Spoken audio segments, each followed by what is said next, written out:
Buongiorno cari amiche, buongiorno cari amici.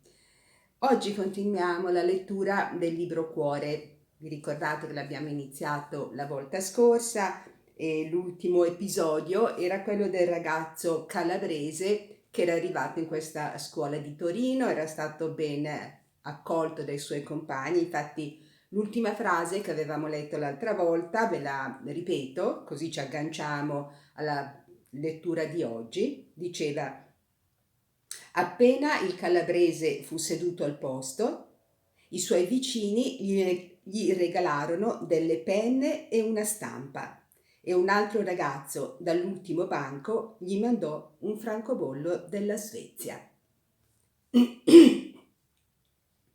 Adesso il racconto continua, 25 martedì, e il nuovo episodio si intitola I miei compagni.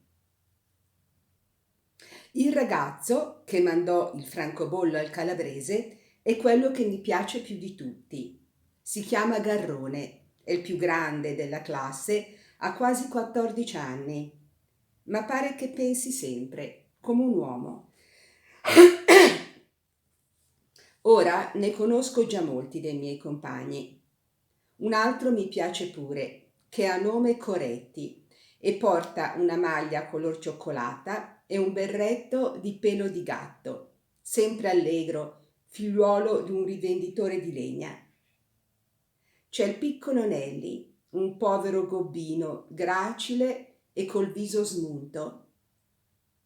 C'è uno molto ben vestito, che si leva sempre i peluzzi dai panni e si chiama Votini.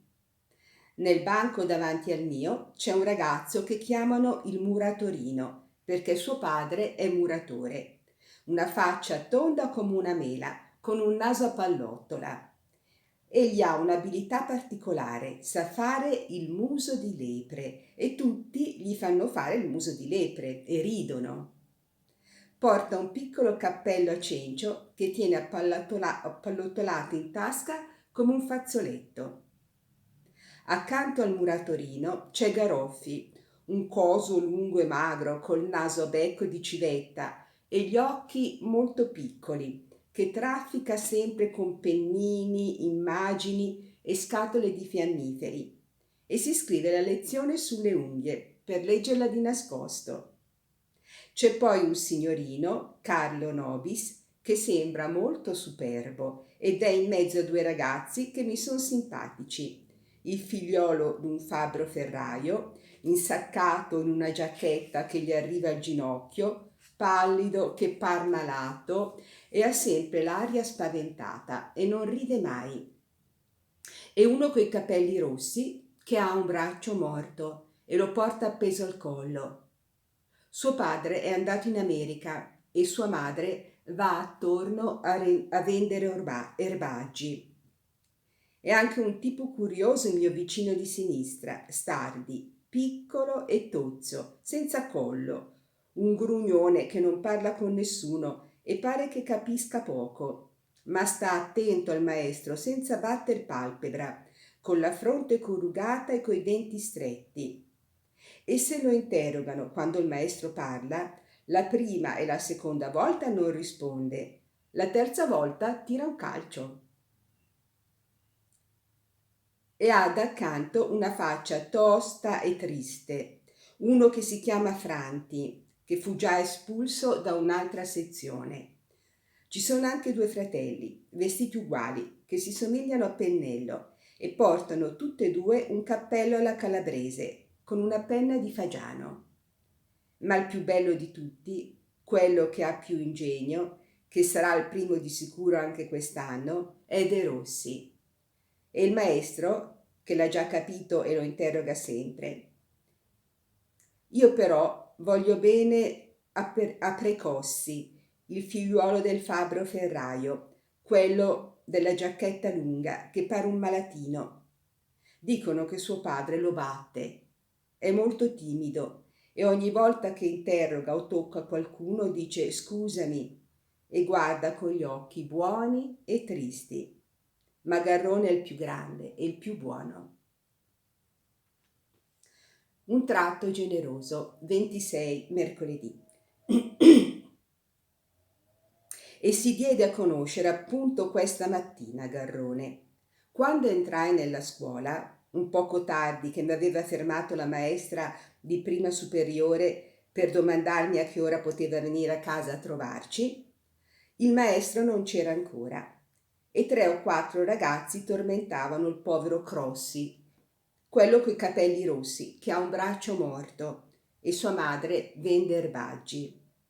Lo stuzzicavano con le righe, gli buttavano in faccia delle scorze di castagne, gli davano dello storpio e del mostro, contraffacendolo col suo braccio al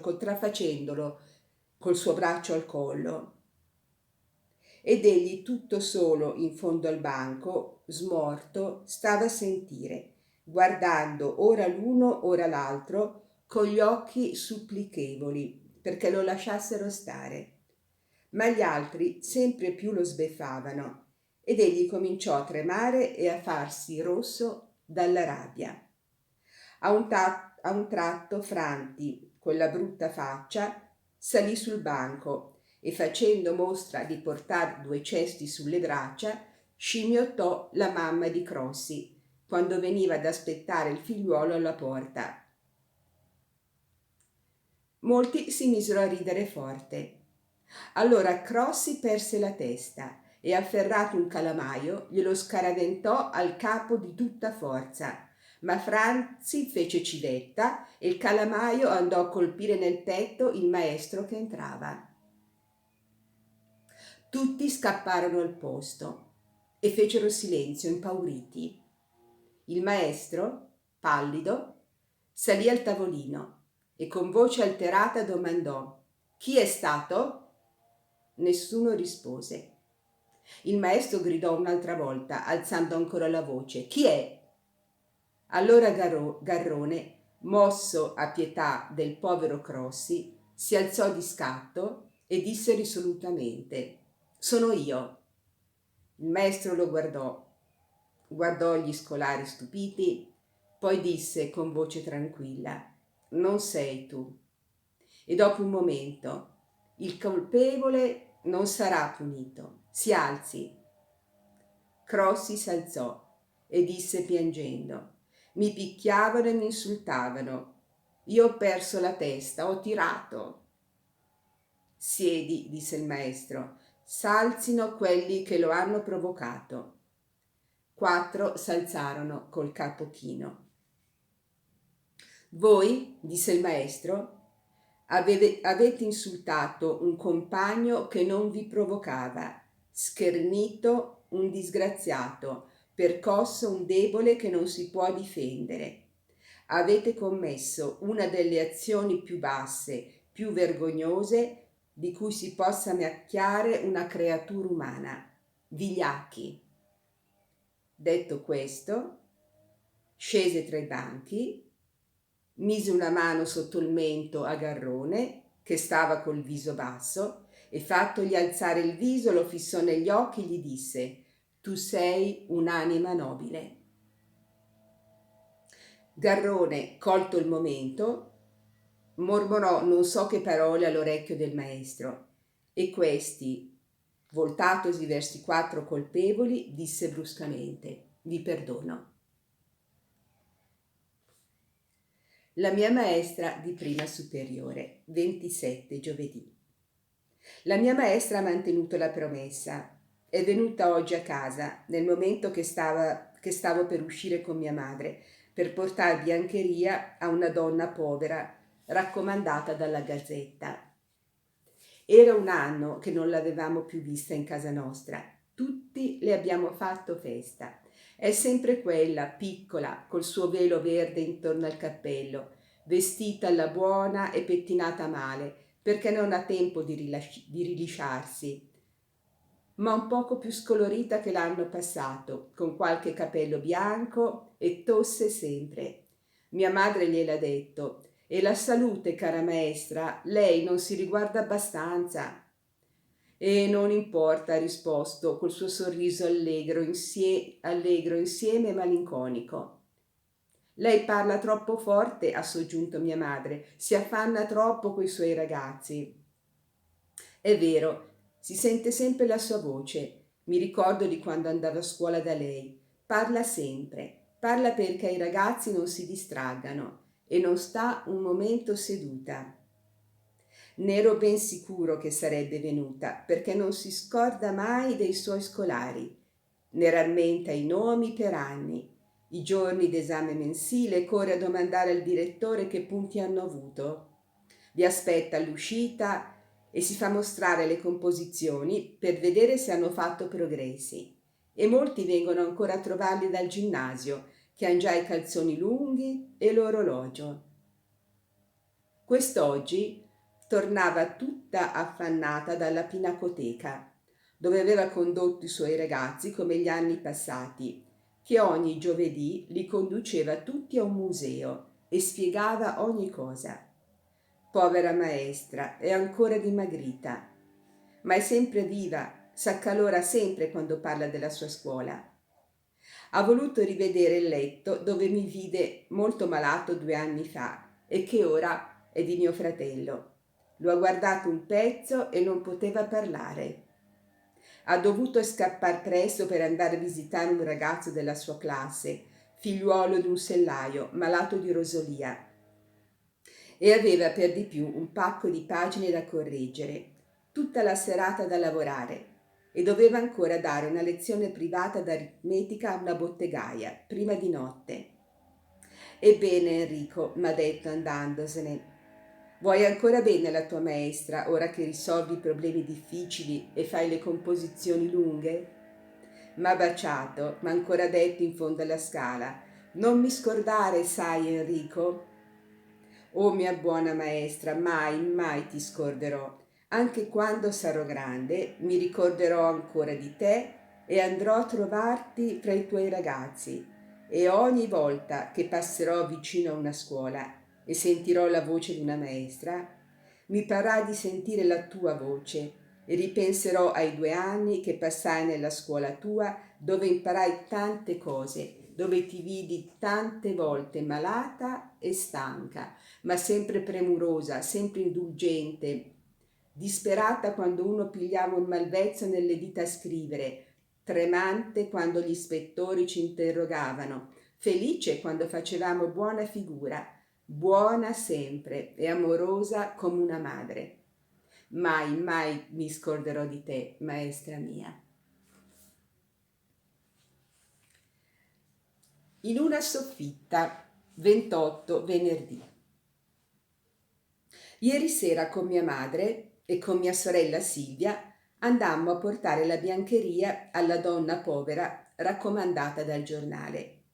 Io portai il pacco, Silvia aveva il giornale con le iniziali del nome e l'indirizzo.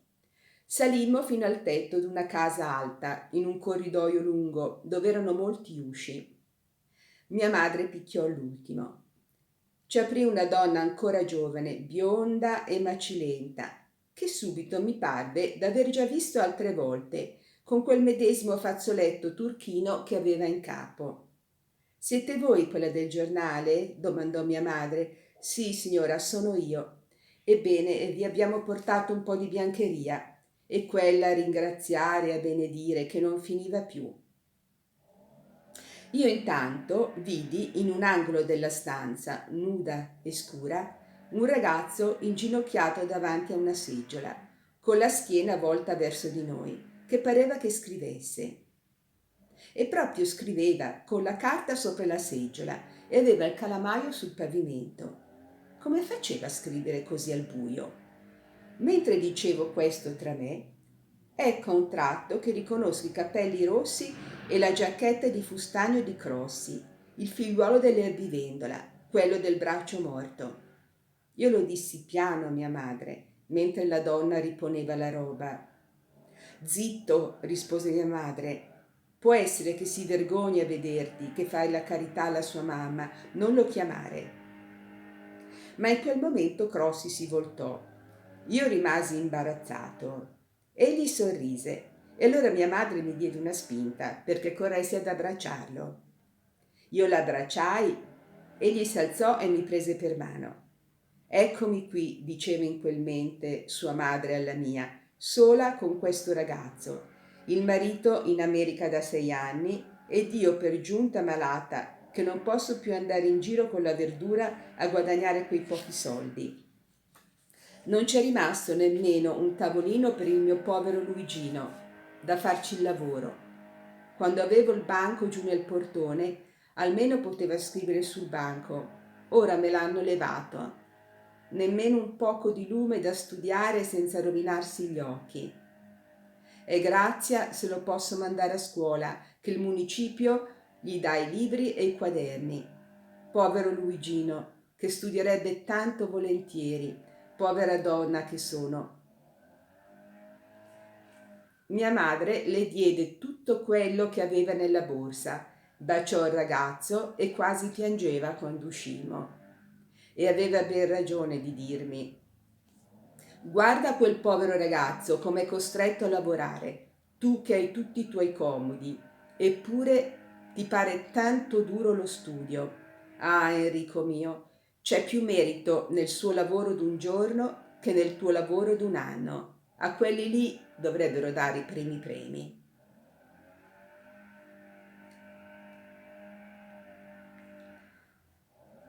Adesso c'è una lettera che il papà di Enrico scrive a Enrico, scrive a suo figlio e, e si intitola La scuola.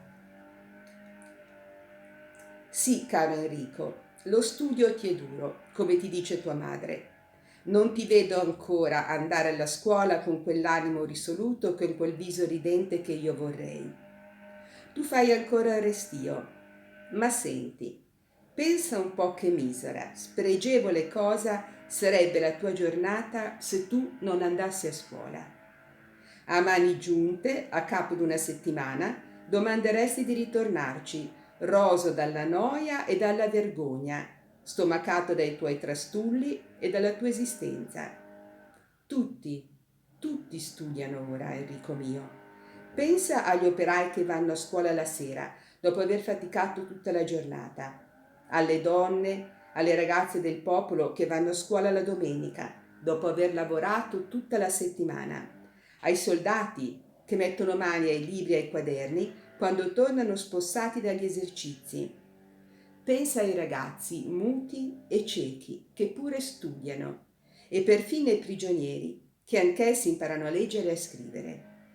Pensa la mattina quando esci che in quello stesso momento, nella tua stessa città, altri 30.000 ragazzi vanno come te a chiudersi per 3 ore in una stanza a studiare.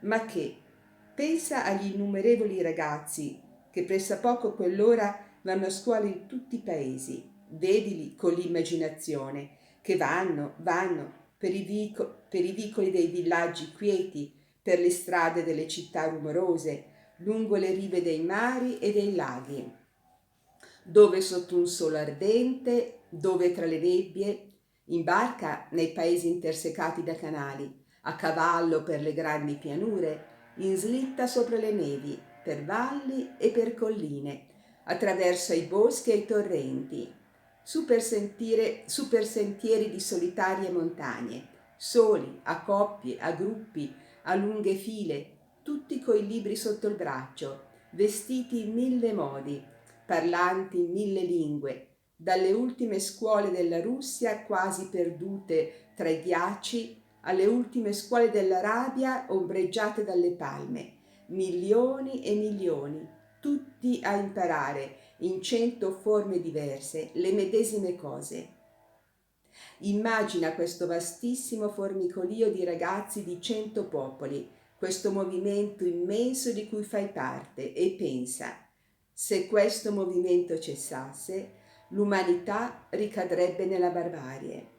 Questo movimento è il progresso, la speranza, la gloria del mondo. Coraggio dunque, piccolo soldato dell'immenso esercito.